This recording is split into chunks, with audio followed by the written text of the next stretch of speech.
దేవుడి పిల్లరా, మరి దేవుడి వాక్యం మనం చదువుకుంటూ వచ్చాము. మరి ప్రతి విషయంలో దేవుని కృతజ్ఞత చెల్లించడము మీ విషయంలో దేవుని చిత్తము అంటాడు. కాబట్టి దేవుని పిల్లలుగా మరి మన విషయంలో దేవుని చిత్తం ఏంటంటే ప్రతి విషయంలో కృతజ్ఞత చెల్లించడం. తర్వాత ఎవరి ద్వారా చెల్లించాలా అంటే ఎఫెసీ పత్రిక 5వ అధ్యాయం 20వ వచనం, ఎఫెసియన్స్ చాప్టర్ 5 verse 21 చదువుతున్నట్లయితే అక్కడ చెప్తాడు, మన ప్రభువైన యేసుక్రీస్తు పేరిట సమస్తాన్ని గురించి తండ్రి అయిన దేవునికి ఎల్లప్పుడూ ప్రభువైన యేసుక్రీస్తు వారి పేరిట మనం కృతజ్ఞత స్తుతులు చెల్లించబద్దులమై ఉన్నాం. అంత మాత్రమే కాదు, ఇంకా ఏమంటాడు చూడండి, మనం చదువుకున్న భాగాలను మనం గమనిస్తూ వస్తే అంటాడు, ఏమంటాడంటే చూడండి, మరి కొలస్సీ పత్రిక 3వ అధ్యాయం 10 చదువుకున్నది కదా. కొలస్సీ పత్రిక 3వ అధ్యాయం 10వ వచనం ఏమంటాడంటే, మరియు మాట చేత కానీ క్రియ చేత కానీ మీరేమి చేసినానో ప్రభువైన యేసుక్రీస్తు ద్వారా తన దేవునికి కృతజ్ఞత చెల్లించు సమస్తం ఆయన పేరిట.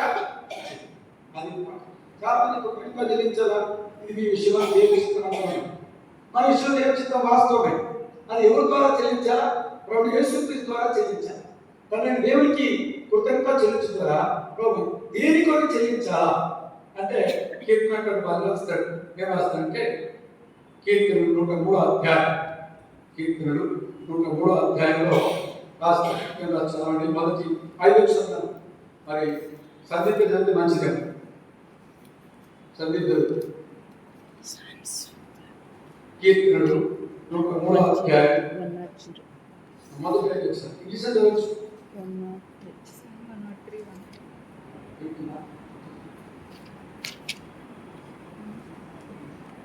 కీర్తనలు 103వ అధ్యాయం 5వ వచనం, మొదటి 5 వచనం.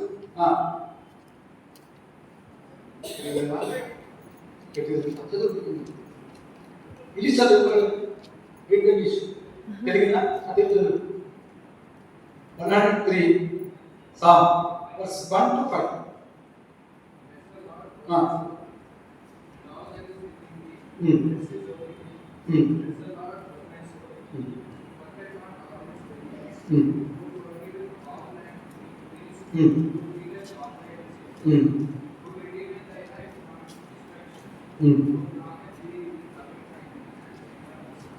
Very good.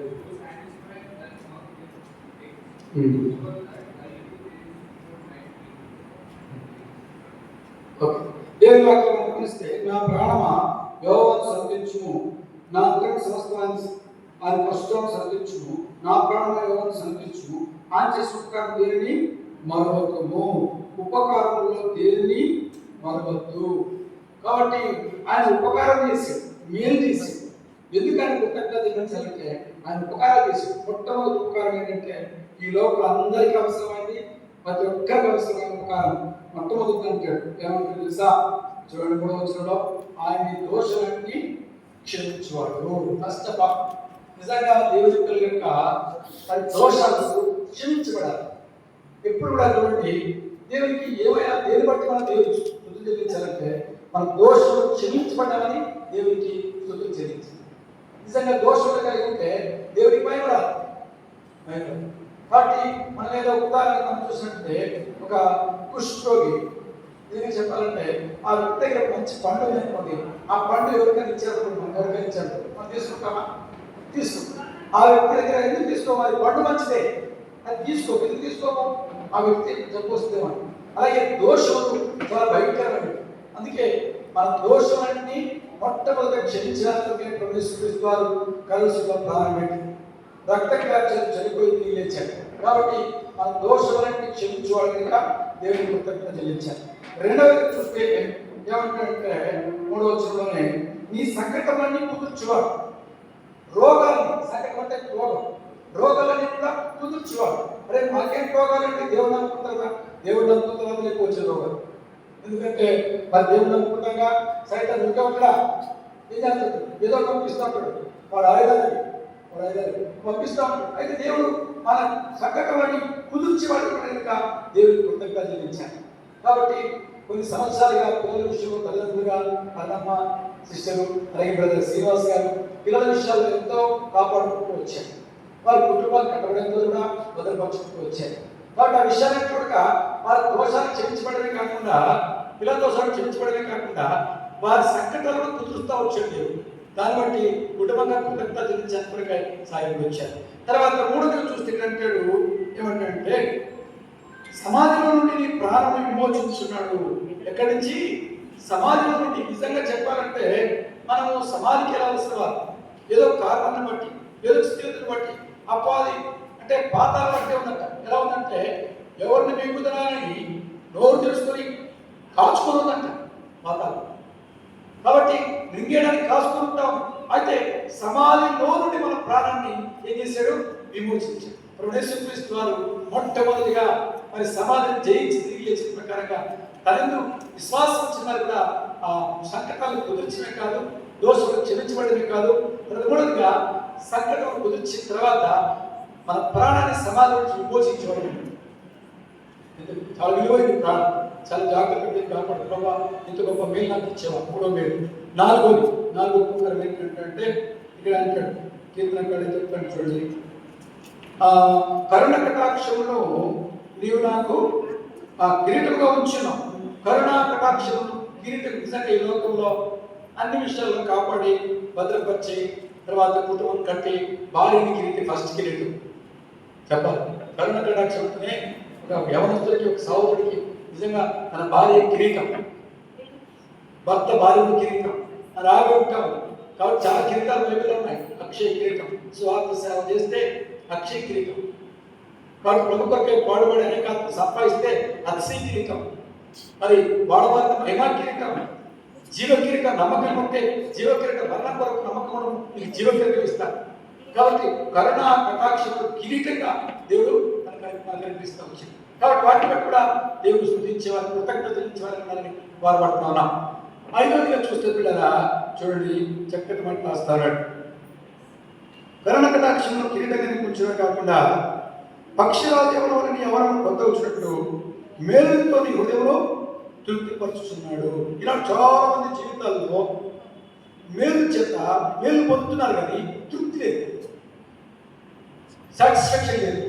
అందులో బట్టి చాలా జీవితాల్లో నిరాశలు, నిస్పృహలు, కలవరాలు, అసమాధానము, అశాంతి, కుటుంబ వ్యవస్థలు కావచ్చు, తర్వాత సమాజంలో కావచ్చు, ప్రతి విషయంలో కావచ్చు. దేవుడు ఎన్ని మేలు చేసినా మరి ఆ మేలును బట్టి మనం ఏం చేయాలా? దేవుడి వాక్య ప్రకారం రాయబడిన ప్రకారం ఈ 5 విషయాలు మర్చిపోకూడదు. మొట్టమొదటి దోషులు క్షమించినందుకు, రెండవది సంకటం కుదిర్చినందుకు, మూడవది సమాధిలో ప్రాణం విమోచించినందుకు, నాలుగవది కరుణా కటాక్షం కిరీటంగా ఉంచినందుకు, ఐదవది పక్షిరాజు ఎవరు కొత్త వచ్చినట్టుగా మేలుతో నీ హృదయాన్ని తృప్తిపరచండి. మేలుతో నింపుతా వచ్చేది. ఈ మేలుతో మనం తృప్తిపరచబడిన జీవితం. చాలా మందికి ఈ తృప్తి లేకపోతే దేవుడు ఏమి ఇల్లేనండి. తృప్తి లేని 4 గలవు. ఏవి? చాలు చాలు ఆనంద. ఏది? ఎంత వర్షం పడింది కదా సాయంకాలం, చాలా ఉంటుందా? భూమి చాలు. తర్వాత అగ్ని, ఎంత ఫైర్ ఎంతైనా కాలుతా ఉంటుంది కానీ అది తగ్గదు, అది చాలు. అలాగే ఇంకేంటండి చాలా మంది భూమి, మరి తర్వాత అగ్ని, తర్వాత మరి కరణ గర్భం. కరణ గర్భం కూడా ఏమంటారంటే కరణ గర్భవతి గొడ్రాల స్త్రీ ఏమంటారంటే నాకు ఎప్పుడైనా ఈ వయసులో వచ్చిన బాగుంది. ఒక ఆర్టికల్ చూసాను, 80 ఏళ్లలో ఒక కుమారుడు ఇచ్చాడు. కానీ 80 ఏళ్ళలో ఈ కాలంలో అబ్రాహ్మకారం కాదు, దేవుడు ఆశీర్వదించాడు చెప్పేసి ఆమె గురించి ఒక లైబ్రరీ చేయరే అని చెప్పని పెడతాడు అవసరాలు. తర్వాత ఎందుకు చెప్తున్నంటే అలాంటి ఆశ అంతవరకు కనిపెట్టుకున్న స్థితి. కాబట్టి దేవుడు ఆశ్రమించాడు. కాబట్టి దేవుడు ఎప్పుడు తక్కువ చేయడు. కాబట్టి తృప్తి కలిగి ఉండాలి. ఎగిరిలా తృప్తి. ఈ 5 విషయాలు ఎవరైతే కలిగి ఉంటా వస్తామో, వీటిని బట్టి దేవుడికి కృతజ్ఞత చెల్లిస్తూ వస్తామో, వారి విషయాలు దేవుడు ఏం చేస్తాడు అంటే తప్పనిసరిగా మరి కృతజ్ఞత చేస్తే ఆయన మనుషులు కన్యాస్తులు కాదు. ఉదాహరణకి ఏదైనా ఒక పని చేస్తే థ్యాంక్స్ అని చెప్పారు అనుకోండి, మళ్ళీ ఏదైనా ఒక అవసరమైంది అనుకోండి, వాళ్ళ కాడికి పోయి ప్రధాని మన అవసరం అని చెప్పంటే ఏం చేస్తారు చెప్పండి? చేస్తారు? చేయరు. తప్పనిసరి చేస్తారు. ఎందుకంటే ఇది కృతజ్ఞత గలవాడు, ఈ వ్యక్తి కృతజ్ఞత కలిగింది అని చెప్పేసి కృతజ్ఞత భావం కలిగిన వారు అని అని చెప్పి మనకి ఏం చేస్తారు, సహకరించడానికి ఇష్టపడుతూ వస్తారు. అలాగే పరలోక దేవుడు మనం ఈ 5 విషయాల్లో ప్రభుని గణపరచడానికి ఇష్టపడితే ఆయన మేలుతో తృప్తిపరచడమే కాకుండా మనకి అక్కలు తీర్చడమే కాకుండా పదే పదే నీకు కావాల్సిన నీకు ఇచ్చి నేను తృప్తిపరచకి దీవించేవాడు. దీవించడం కదా. అందుకే రండి మరి మనం చదువుకున్న భాగంలోకి పోతే ఇంకో చోట్ల చదువుకున్నాం కదా 33వ కీర్తన 33వ కీర్తన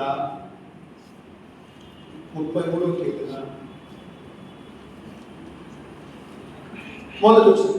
నీతి మంత్రులారా యెహోవాను బట్టి ఆనందగానము చేయుడి, స్తుతి చేయట యథార్థవంతులకు శోభస్కరం. కాబట్టి ఇక్కడ ఇంకొక లోపల పోయాడు. కృతజ్ఞతాస్తుతం చెల్లించడం ఈ విషయంలో దేవుని చిత్తం అని చెప్పినప్పుడు దేని విషయంలో కృతజ్ఞత చెల్లించాలంటే ఈ 5 విషయాలు చెప్తున్నాం. First of all. Second one question వెళ్ళిపోవాలి. ఏంటంటే ఆడవడం కాదు, నువ్వు కృతజ్ఞత చెల్లించేది చాలా అనుకుంటూ ఆడడం కాదు. నువ్వు నీతిమంతులవై ఏం కావాలంటే నీతిమంతులారా యెహోవాను బట్టి ఆనందగానం చేయండి. ఇంకే కాదు, ఆనందగానం చేసుకుని రావాలి. అంటే దేవుడు చేస్తున్నప్పుడు మేలుతో కృతజ్ఞతలు కానీ ఆనందంగా హ్యాపీగా లైఫ్ కానీ కొనసాగించాం. వీళ్ళ కుటుంబం కట్టబడ్డ దినాలు పెద్ద కుమారుడు వాడు, అలాగే మూడో కుమారుడు వాడు కూడా కట్టబడ్డారు. కుటుంబాలు కట్టబడ్డాయి. దేవుడి యొక్క కొరకై వారి కుటుంబాలు దేవుడు దీవించినట్టుగా ఏం చేయాలా, నీతిమత్వాన్ని కోల్పోకూడదు. ఆ నీతిమత్వం ఎక్కడ వస్తుందంటే విశ్వాసం వల్ల మనం నీతిమత్వం తీర్చబడుతున్నాం. ఆ విశ్వాసం నీతిని తీర్చబడ్డాక మేము తీర్చబడని చెప్పినట్టు కాదు, ఆ విశ్వాసాన్ని కొనసాగిస్తూ పోతూ ఉంటేనే నీతిమత్వం కొనసాగుతుంది. చాలా మంది ఏంటంటే మేము ఎప్పుడో నీతిమత్వం తీర్చబడ్డాం, కాడు తీర్చబడ్డాం, మనం చేసిన పాపాలు ఏమైంది, మనం చేసిన అన్యాయం ఏమైంది, మనం చేసిన తప్పులు ఏమైనాయి, మనం చేసిన పాపాలు ఏమైనాయి, మళ్ళీ అప్పటికి అయిపోరా అనీతిమంతుడు కాదు. ఎట్లా నువ్వు నీతిమంతుడు అయితే నీతిమంతుడు అవుతావు? నీ నీతిని దేవుడు చేశాడు కాదంట, దాన్ని కొనసాగించాలంటే విశ్వాసంతో సాగాలి. అబ్రహాము విశ్వాసముగా నీతిమంతులుగా తీర్చబడ్డాడు. తర్వాత ఆ నీతిమంతులు ఆ పునాదులను పట్టణం కొరకు ఎదురు చూస్తూ వచ్చాడు. కాబట్టి అప్పుడు ఆ పునాదులు పట్టణం కొరకు ఎదురు చూస్తూ దాని కొరకే నిరీక్షణ పట్ల జీవిస్తూ వచ్చాడు. విశ్వాసం నిరీక్షణ. ఇంకోటి ఏమన్నా ప్రేమ ఉండదు, ఏమన్నా అది ప్రేమ ఉండదు. విశ్వాసం వల్ల, నిరీక్షణ వల్ల, ప్రేమ ఉండదు. ఈ మధ్యలో అంతేనే మరి మన నీతి మనం కాపాడు. నీతిమంతులారా ఆనందగానం చేతులు చేస్తాం. మనకు కావాల్సిన మన అక్కలన్నీ తీరుస్తాడు. అందుకే ఆ మాట జరిగిన ఏ మాట కొలస్సీ పత్రిక 3వ అధ్యాయం 10వ వచనం చదవండి. కొలస్సీ చాప్టర్ 3:17. కొలస్సీ పత్రిక 3వ అధ్యాయం 10వ వచనం 20వ వచనం చూడండి. ఆ 10వ వచనం, మరియు మాట చేత కానీ క్రియ చేత కానీ మీరేం చేసినా ప్రభువైన యేసు ద్వారా తన దేవునికి కృతజ్ఞత చెల్లించు సమస్తమును ఆయన పేరటే. సమస్తం అంటే మీరు ఏం చేసినానో ఆయన పేరు చేస్తూ ముందుకు సాగాలి. విశ్వాసంతో నీతిమంతాన్ని కాపాడుకొని నీతిమంతులుగా చేయబడి నీతిమంతులారా యెహోవాను బట్టి ఆనందగానం చేయాలి. తర్వాత రెండవదిగా ఒక హెచ్చరిస్తాను. ఇంకోటి ఏంటంటే 33 సంవత్సరంలో స్తుతి చేయడం యథార్థవంతులకు శోభస్కరం. కాబట్టి రెండవది చూస్తే యథార్థతను బట్టి నీతి కలిగి ఉండాలంటే ఈ 3 ఉండాలి. విశ్వాసము, ప్రేమ, నిరీక్ష. ఎన్నింటిలో ఏది నిలుస్తుందంటే ప్రేమ నిలుస్తుంది. ఎన్ని అయిపోతుంది, విశ్వాసం అయిపోతుంది, నిరీక్షణ అయిపోతుంది. తర్వాత నిలిచేది పరలోకంలో ప్రేమ. అదే ఏ ప్రేమ అంటే మరి ఇచ్చిపుచ్చుకునే ప్రేమ కాదు, లేకపోతే మరి వీళ్ళే ప్రేమ ఈరోజు ప్రేమ కాదు, కానీ అగాపే ప్రేమ అంటే నిస్వార్థమైన ప్రేమ. ఇది హేతుగా ప్రేమించిన ప్రవేశిస్తున్నాం. ఆ అగాపే ప్రేమతో నిస్వార్థమైన ప్రేమతో ప్రేమిస్తూ ఆ ప్రేమను కలిగానే సాగిపోతే అప్పుడు నీతిమంతులుగా మనం ముద్రించబడతా వస్తాం. అప్పుడు మన ఆనందగాన్ని తీసుకురాగలుగుతా వస్తాం జీవితకాలం. తర్వాత స్తుతి చేయడం యథార్థవంతులకు శోభస్కరం, ఒక అలంకరణ. యథార్థవంతులుగా జీవిస్తూ వస్తే నువ్వు స్తుతిస్తూ ఉంటే ఎంతో అలంకరణగా ఉంటా వస్తుంది జీవితం. అన్ని ఏ లోపం లేని వారుగా అన్ని అలంకరణ. ఇంట్లో అన్ని ఇల్లు ఉంటుంది కానీ ఇంట్లో ఏ వస్తువులు ఉండదు. మరి ఆ ఇంట్లో ఉండాల్సిన విధానంలో ఏది ఎక్కడ ఉండాలి మనకి పాత సంబంధాలు ఉంటాయి. మా దగ్గర ఒక ఉన్నాడు 80 ఏళ్ళు ఆయన ఏ వస్తువు కొని ఇది నా భార్య తెచ్చిపెట్టింది కాబట్టి నా భార్య చూస్తా ఉన్నారు. ఆడవారు ఉన్నారు, ఇది పాతది, దానికి చుట్టుపట్టి ఈ ఏమంటారు లేకపోతే రకరకాల జీవులు అది చూస్తా ఉన్నారు. ఇది ఉంటే రోగాలు వస్తాయి డాడీ అని చెప్పి పిల్లలు అడిగినాడు. అది ఉండాల్సింది. అది ఇచ్చేద్దాం డాడీ ఎవరికైనా గుర్తు ఉన్నాను. అది కాదు, దేవుడు కోరుకున్న ప్రకారంగా దేవుడికి ఇచ్చే కొలది ఇంట్లో ఏముండాలో అది అలంకరణ కోరుకుంటావో అలాగే ఆత్మీయం కూడా అలంకరణ ఇవ్వబడుతున్నాను. స్పిరిచువల్గా ఇవ్వబడుతు రావాలి. ఉదాహరణకి స్పిరిచువల్ మరి అలంకరణ అనుకుని మొట్టమొదటిగా చూస్తే సాధువులకి మృదువైనకి అక్షయ అలంకరణ అని చెప్పి వ్యతిరాస్తాయి. ఫస్ట్ ఆఫ్ ఆల్ స్త్రీకి చెప్తారు ఆ మాట. అయితే పురుషులకు కలిగి ఉండాలి, కన్యక సంఘం కలిగి ఉండాలి. వాస్తవం సంఘం అనే కన్యక ఆ లక్షణాలు కలిగి ఉండాలి. సాధువులకి మృదువైనకి అక్షయ అలంకరణ, అంతరంగ స్వభావంలో అలంకరణ. తర్వాత శారమాది అలంకరణ కలిగింది కానీ గుడారంలో బయటకు రావాలి. ఈనాడు ఎంతమంది గుడారంలో బయటకు వచ్చి వెళ్ళి పెడతారు. కాబట్టి గుడారం బయటకు రాదా, గుడారం చాటుగా ఉంటా ఉంది, లోపల ఎంతో అన్ని ఏర్పాటు చేస్తా ఉంది, సిద్ధపరుస్తూ ఉంది, తన యజమానికి లోబడి ఎంతో సేవ చేస్తూ ఉంది. తన మరి దేవదూతలు ముగ్గురు వచ్చారు, తండ్రి కుమార పరిశుద్ధాత్మ. అబ్రాహాం దగ్గర మాత్రం తండ్రి కుమార పరిశుద్ధాత్మ ముగ్గురుగా వచ్చారంట దూతలు, 3. కాబట్టి ఆ ముగ్గురికి కూడా సాటిస్ఫాక్షన్ చేశారు ఈ అబ్రాహాం భార్య పరివారంలో అందరూ కలిసి టోటల్. కాబట్టి అలాగే మనం కూడా చివరి దినాల్లో అలా ప్రభు మహిమపరచాలి, అలంకరణ వాళ్ళని ప్రభు మహిమపరచాలి. తర్వాత ఇంకేమంటాడు, యథార్థవంతులకి శుద్ధి చేయకు శోభస్కరం అని చెప్పుకుంటూ మరి అలంకరణ చెప్తూ ఇంకో మాట చెప్పచ్చు, ఇంకొక అలంకరణ చెప్పుకోవచ్చు. ఎక్కడ పోవచ్చు, అలంకరించబడిన రాజు నువ్వు కళ్ళారా చూసినవు. నీవి అలంకరణ కలిగి ఉంటే అలంకరింపబడిన రాజు ఉన్నాడు. యెషయా రాస్తాడు అన్నమాట, అలంకరింపబడిన రాజు నువ్వు కళ్ళారా చూసినవు. పిల్లలు చూసి ఉరికే కాదు. కాబట్టి కళ్ళారా చూసినట్టుగా మన రాజుని మన ప్రభుని ఆనందించినట్టుగా దేవుడు జ్ఞాపకం చేసుకుంటూ వస్తాం. అలాగే కుటుంబాన్ని మరి సిరిని అక్క పిల్లలు వాళ్ళకి సిద్ధపరచుడు కాక మరి ఇది మాత్రం వదిలిపెడుతుంది. వీరు మాత్రం ఎవరన్నా సందే ఈ తమ్ముడు పేరు ప్రదీప్ కుమార్.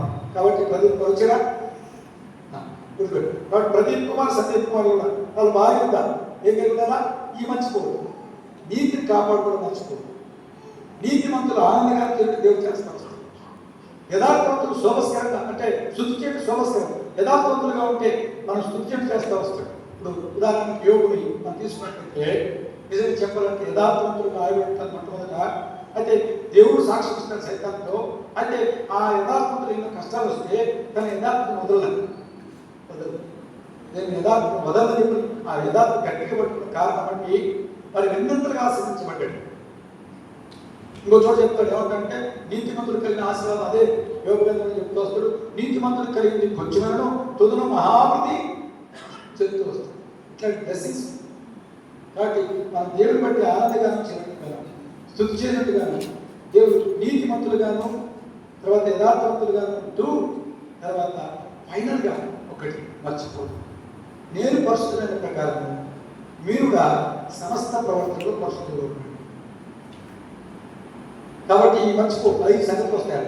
మొత్తం టోటల్ 3 మంచి కనబడతాయి. నీతిమత్వం, తర్వాత యథార్థత, తర్వాత పరిశుద్ధత. ఈ 3 మనం కలిగి ఉంటే మనకు ఇంకా ఈ లోకం మనం ఏం చేయలేదు. చరిత్రలో ఏం చేయలేదు. ముట్టుకోవాలా భయపడదు, ముట్టుకోవాలా భయపడదు. కాబట్టి ఒకవేళ ముట్టుకున్నా మనమేమో దానికి భయపడదు. యోగులాగా ఆ విధంగా సిద్ధపడినట్టుగా దేవుడు జ్ఞాపకం చేసి ఎన్నంత ఆశీర్వాదాన్ని నడిపించినట్టుగా సిద్ధపడదు. 33వ సంవత్సరంలో ఈ బ్లెస్సింగ్స్ పొందాలి. అర్థమైందా? కాబట్టి కుటుంబీకులంతా కూడా ఈ ఆశీర్వాదం వెళ్ళినట్లుగా నీతిమంతులు అన్నారు. నీతిమంతులు అంటేనే ఏమన్నారు? శక్తివంతులు పెట్టండి. నీతిమంతులు ఏముంటాయి? పనులను విశ్వాసం అన్నది, రెండవది నిరీక్షణ కలిగి, మూడవది ప్రేమ, అగాపే ప్రేమ, స్వార్థపూర్వకంగా. నువ్వు పెడితే ఏం పెడతావు? ఈ మొత్తం నువ్వు చెప్పావు. పంపడం ఇంకా వాళ్ళ ఇంటికి వస్తే మా ఇంటికి వస్తే ఏం చేస్తావు? మీ ఇంటికి వస్తే ఏం పెడతావు? వచ్చేప్పుడు ఏమంటే పోయేటప్పుడు ఇచ్చేయండి. అట్టా కూడా ఆ ప్రేమ వద్దు. అది దైవికమైన ప్రేమ ఎంతో శ్రేష్టం. ఈ విషయంలో ఆనాడు మేము విన్నాము. నిజంగా ఆశీర్వదించబడని చెప్పగలం. అంటే దేవుడు దీవించాడు నేను చెప్పగలను. కాబట్టి దేవుడు మనం బ్లెస్ చేస్తూ వచ్చాడు. ఈనాడు కూడా అయితే అపోస్తలుడు పౌలులాగా కొన్ని ఆకలి తప్పులతో ఉండొచ్చు, కొన్ని విషయాలు అనారోగ్యాలు ఉండొచ్చు, కొన్ని విషయాలు కష్టాలు ఉండొచ్చు, ఇరుకులు ఉండే ఇబ్బందులు కూడా పోతా ఉండొచ్చు, శ్రమలు ఉండే సోదరులు కూడా పోతా ఉండొచ్చు. అయితే దేవుడు ఎన్నడూ వాటన్నింటిలో నీ దగ్గర నేనున్నాను, నీతో నేనున్నాను, నేను విడువను, ఎడబారని అవయవసిన దేవుడు ఎప్పుడు వదలక మనతో ఉండే విధంగా జ్ఞాపకం చేసుకుంటాం. అవి రకాల దేవుళ్ళు మనం ముందుకెళ్తున్నప్పుడు కొన్ని పరిశోధనలు వచ్చినప్పుడు అవన్నీ మనకు ఎందుకు తెలుసా? ఇప్పుడు ఒక చేప మరి నీళ్ళకి ఎదురెత్తు ఎత్తుంది. ఎందుకు ఎత్తుంది? గమ్యం చేరలేదు, గురి చేరలేదు, తనకు కంఫర్ట్ స్థలం వెతుకోవడానికి ముందుకే వెళ్తాడు. ఏదో కొట్టుకుపోతే చచ్చిచ్చామైతే కొట్టుకోపోతుంది, బతికించామైతే ముందుకు వెళ్ళిపోతాడు. అలాగా దైవికంగా శ్రమలో ప్రభు 5% కొరకే, ప్రభు ఎంత కొరకే ముందుకు సాగిపోతున్నాడు. కాబట్టి ఆ విధంగా దేవుడు గురించి ఆయన వచ్చింది కాక ఈ సమయంలో వాక్యం ప్రార్థిస్తుందాం. మీరు రక్షణ లేకపోతే మొట్టమొదటి రక్షణ పొందండి. తర్వాత దేవుడు చేసిన మేలు 5 ఉన్నాయి, అవి మర్చిపోతూ 5 మేలు నువ్వు జీవితకాలంతో అనుభవించాలంటే నీతివర్తనం వదలదు, యథార్థం వదలద్దు, పవిత్రతను వదలద్దు. ఈ 3 మనం కలిగి ఉంటే తప్పనిసరిగా శ్రేష్ఠతను చదువుకుంటాం. దానికి అర్థమవుతుంది ప్రభు చేసిన కార్యం, 5 కార్యం మనకెంతో ధన్యకరమవుతుంది. అర్థం దొరికినట్లు దేవుడికి కృతజ్ఞతలు ఇస్తే ఇంకా దేవుడు నింపుతూ వస్తుంది. అది నింపి మన ఆశీర్వదించి ఫలింపచేయడానికి దేవుడు సహాయపడుగాక. ఈ సమయంలో ప్రార్థన చేసుకుందాం. ముందు